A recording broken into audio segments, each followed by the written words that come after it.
Welcome to Hope is Here. My name is Greg Horn, and joined by a couple of friends that I had the privilege of meeting when I was campus pastor at Vineyard Community Church, their Eastland campus. And if you're looking for a wonderful church home, I would encourage you to check them out sometime, 9:30 and 11 a.m. on Sunday mornings.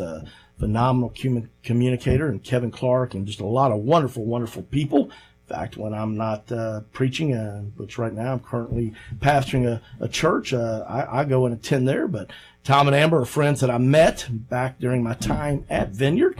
And like a lot of people, God's blessed in a lot of ways. But like most all of us, they have a story of pain and suffering and disappointment. And one that I know a lot of listeners can relate to, a parent's worst nightmare, that they had to bury one of their own precious children, and his name was Jonathan. But first of all, Tom and Amber, just thanks for being here today and being willing to share your story. Thanks for having us. Glad to be here. All right. Well, tell us a little bit. I know you guys have 4 kids, so Amber, I'm going to let you share a little bit about 4 here on the earth, obviously 1 in heaven, but just tell about the ages and your children. Yeah, thank you. We're blessed to have twins that are Adeline and Wesley Lyons. So a boy-girl set of twins. They're the ages of 8, 3rd graders, and they are starting to get a good personality of their own, let me tell you.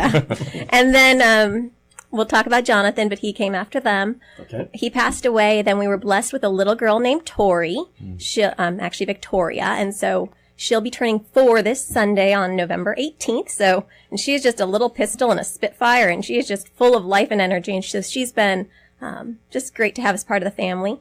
And then our other child is Nathaniel, and he just turned 2. So ages 2 to 8, and 2 boys, 2 girls with us. All right. Wow. So it sounds like things are kind of busy at home sometimes, huh? It is a busy but well-loved house. Well, you guys are. I love your kids, and they're precious. We had Sean Reynolds, a Christian comedian, clean comedian, on, and his wife have done a video about the Reynolds go to church in the van, and they have 6 kids. And so you all could probably relate to some of their adventures. But anyway, Tom, tell us a little bit about vocation. I know what you do, but share a little bit with our audience what you do. Yeah. So I'm currently at Asbury Theological Seminary. I'm finishing up a PhD there. Last 2 years, I've taught full time for the seminary as their Greek teaching fellow. And I'm still teaching some classes as I write my dissertation. So on the side, I serve. I've been in Vineyard churches for a while now. Served on staff at one in Sugar Land, Texas for 4 years or so before we came up here, and I've been did my MDiv here at Asbury, and then I'm finishing up my PhD now and biblical studies, and I do a podcast for a Vineyard podcast called The Vineyardists on the side, as well as I serve for the Society of Vineyard Scholars. So just a lot of various ministry opportunities here and there. Well, that's awesome, man. Well, you have God's blessed you with a brilliant mind, and I look forward to checking out your podcast. Tell us the name of that again. The Vineyardists. All right. Well, today I want to talk to you about your precious children, one particularly, Jonathan. And Amber, you want to tell us a little bit about Jonathan? Oh, my goodness. Jonathan was, the words we used to describe him was he was smiley, he was delightful, he had just a very calm manner about him. I'm not sure if all that was him or the fact that we'd had twins and having a single was so much easier that it was just like, you're an angel. It was just like, indeed.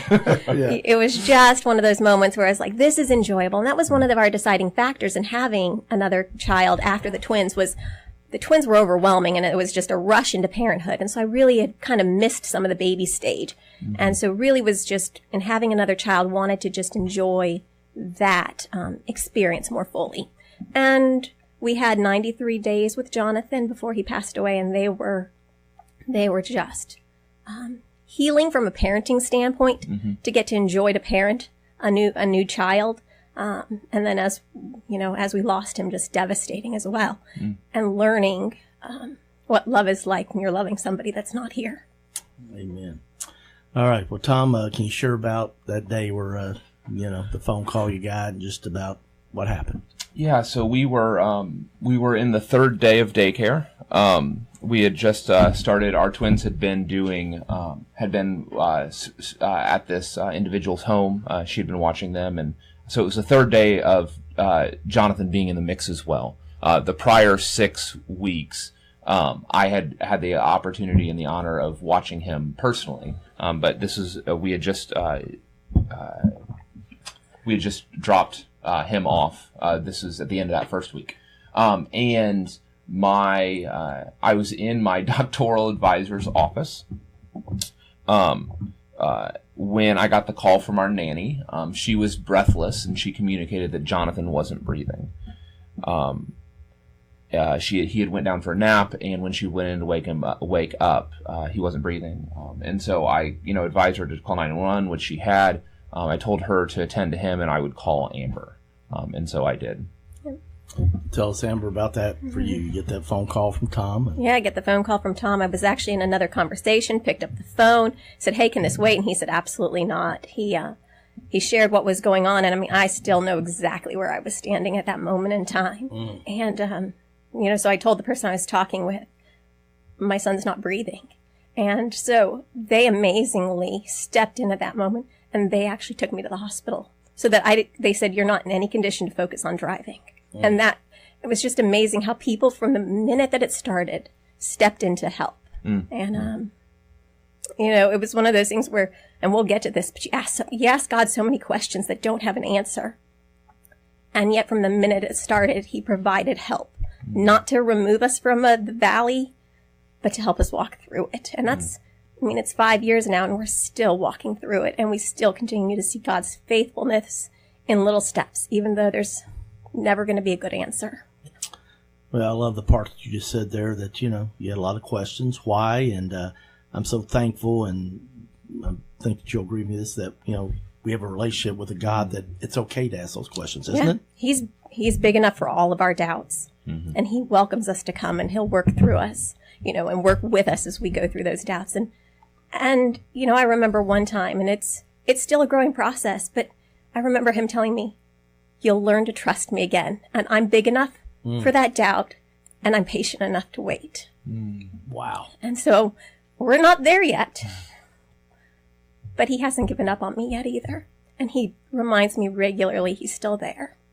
And that helps when you're just trying to figure out how to take the next step.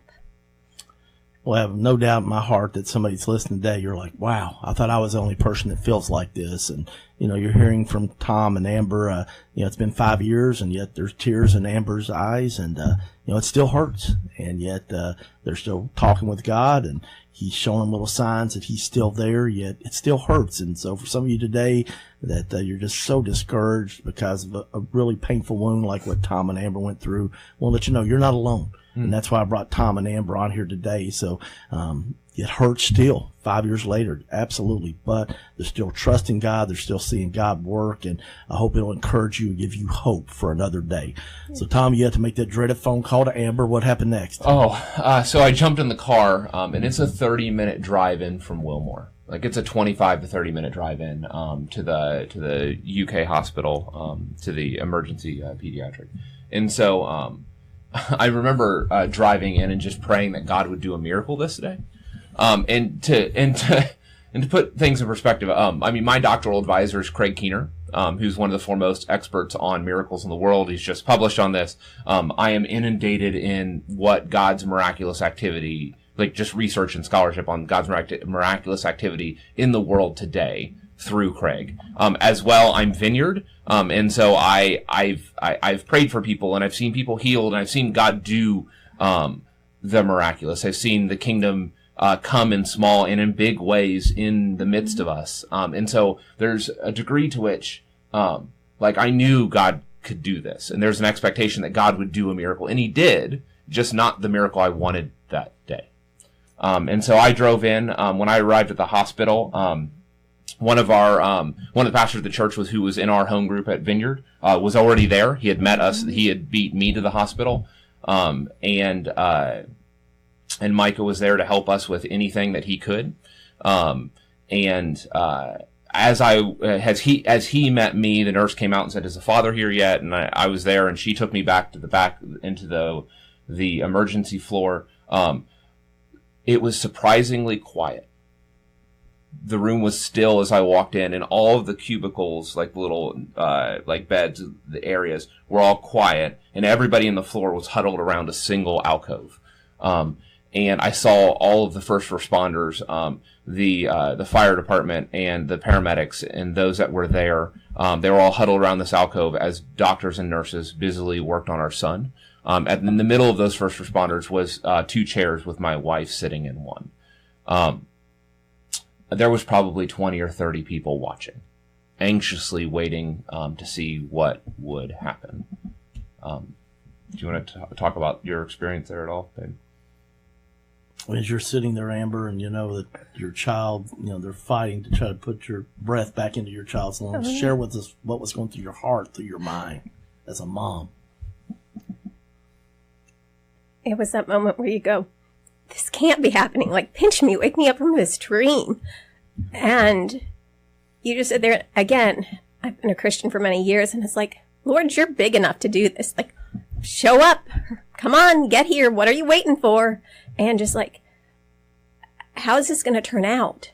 You know, he's not a genie in a bottle. It wasn't like, oh, I can make him do what he wants or what I want. But it was one of those things where it was just like, okay, how's this going to play out? And if it doesn't play out the way I want it, now what? Like, you think you're going to be at that point. You never imagine you're going to actually be at that point. And it's like, oh my, like, anytime I think of my parenting moments, it was like, what would I do if?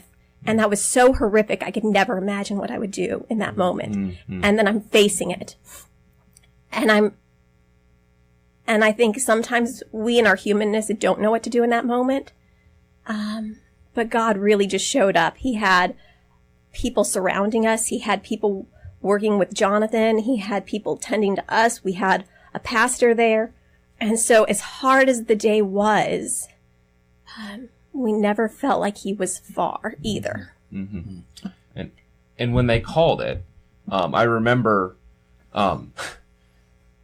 you expect a lot of different things to happen in that moment.